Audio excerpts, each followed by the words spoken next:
नमस्कार. चला तर मग थेट सुरू करूया. आणि आजच्या या विश्लेषणात आपण एका अशा भव्य पर्वताची आणि वास्तूची माहिती घेऊया जो पुढे जाऊन महान मराठा साम्राज्याचं धडधडतं हृदय बनला. पण बघा, सुरुवातीलाच एक प्रश्न नक्की पडतो. असं काय विशेष होतं त्या एका डोंगरात?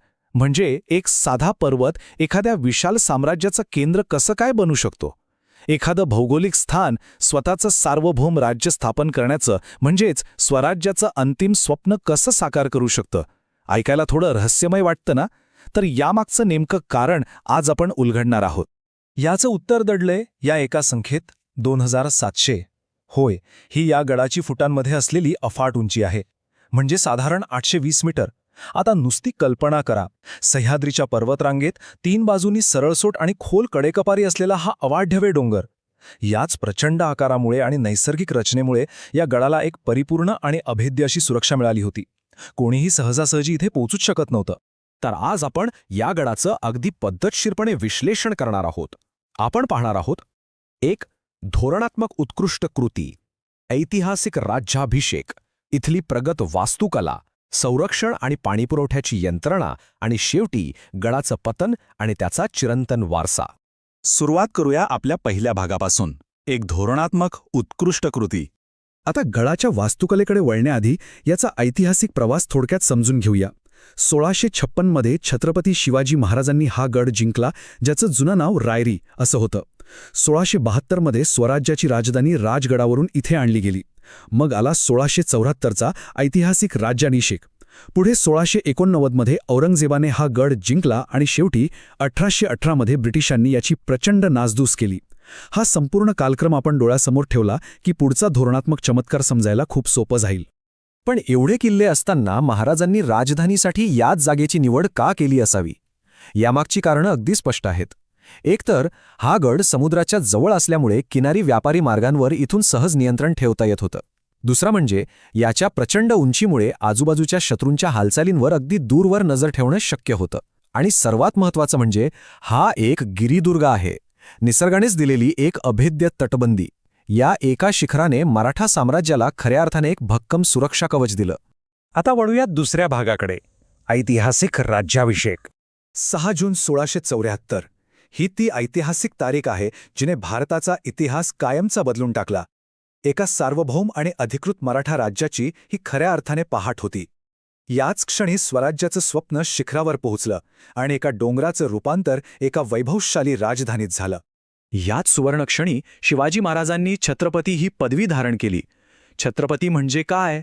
तर सर्वोच्च आणि सार्वभौम शासक.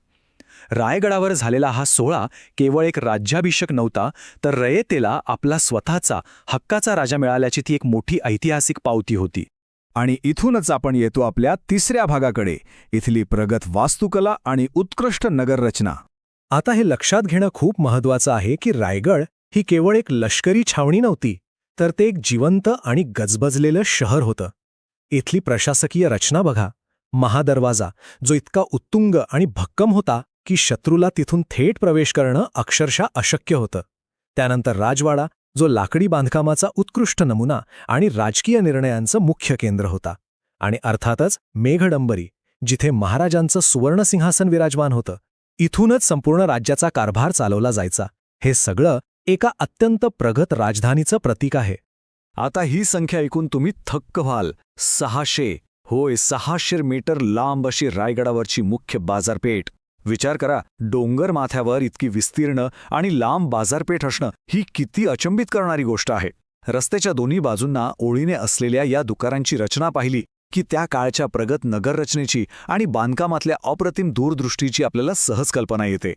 आता वळूयात चौथ्या भागाकडे, इथलं संरक्षण आणि जगण्याच्या यंत्रणा. एवढ्या उंचावर एक संपूर्ण शहर उभं राहिलं खरं, पण त्यांचा उदरनिर्वाह कसा होत असेल? हजारो लोकांच्या वस्तीला पाणी कुठून मिळायचं? तर इथली सर्वात रंजक गोष्ट म्हणजे ह्या गडावरचं जलव्यवस्थापन.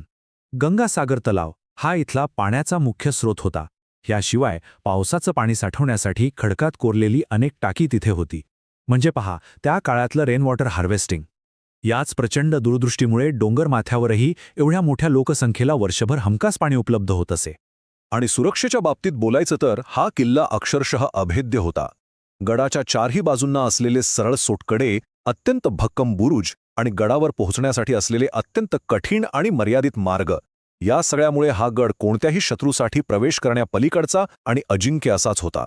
शेवटी आपण येतो आपल्या 5व्या आणि अंतिम भागाकडे, गडाचं पतन आणि त्याचा चिरंतन वारसा. गडाच्या सर्वोच्च वैभवानंतर इतिहास आणि वर्तमानातील ही तुलना खरोखरच विचार करायला लावणारी आहे. 1818 मध्ये ब्रिटिश ईस्ट इंडिया कंपनीने हा गड जिंकला आणि त्याची जाणीवपूर्वक प्रचंड नासधूस केली. ती एक मोठी ऐतिहासिक शोकांतिका होती. पण आजची आधुनिक परिस्थिती पहा. तोच उद्ध्वस्त झालेला गड आज महाराष्ट्रातील सर्वात महत्त्वाचं आणि वंदनीय असं ऐतिहासिक पर्यटन स्थळ म्हणून अभिमानाने उभा आहे. आजही लाखो लोक रोपवेने किंवा तब्बल 1700 पायऱ्या चढून मोठ्या आदराने इथे भेट देतात. म्हणजे भौतिक नाशानंतरही या गडाचं महत्त्व जराही कमी झालेलं नाहीये. आजही या गडावर असे काही अवशेष आहेत जे आपल्यासाठी अतिशय भावनिक आणि पवित्र आहेत. जगदीश्वर मंदिर, जिथे छत्रपती शिवाजी महाराज स्वतः अत्यंत श्रद्धेनं उपासना करत असत, आणि अर्थातच महाराजांची समाधी. हे मराठा आणि भारतीय इतिहासातील एक अत्यंत पवित्र आणि प्रेरणादायी स्थान आहे. याच वास्तूंनी आजही स्वराज्याची मूळ भावना आपल्या हृदयात जिवंत ठेवली आहे. तर या सगळ्या विश्लेषणातून सर्वात महत्त्वाचा मुद्दा हा समोर येतो की रायगड हा केवळ दगडमातीचा किल्ला नव्हता, तो होता स्वराज्याचं हृदय. स्वतःचं स्वतंत्र आणि न्याय्य राज्य असावं हे रयतेचं अंतिम स्वप्न याच मातीत आणि याच शिखरावर खऱ्या अर्थाने पूर्णत्वास गेलं. आणि म्हणूनच आज थांबण्यापूर्वी आपण एक विचार नक्की करूया. जर 200 वर्षांहून अधिक काळापूर्वी उद्ध्वस्त झालेला एखादा किल्ला आजही आपल्या मनात एवढी प्रचंड आदराची भावना निर्माण करत असेल, तर एखाद्या महान विचाराचं खरं आयुष्य किती असतं. स्वराज्याचा आणि स्वातंत्र्याचा हा विचार कधीच संपणारा नाहीये, तो अमर आहे. आजच्या या विश्लेषणात सहभागी झाल्याबद्दल खूप खूप धन्यवाद.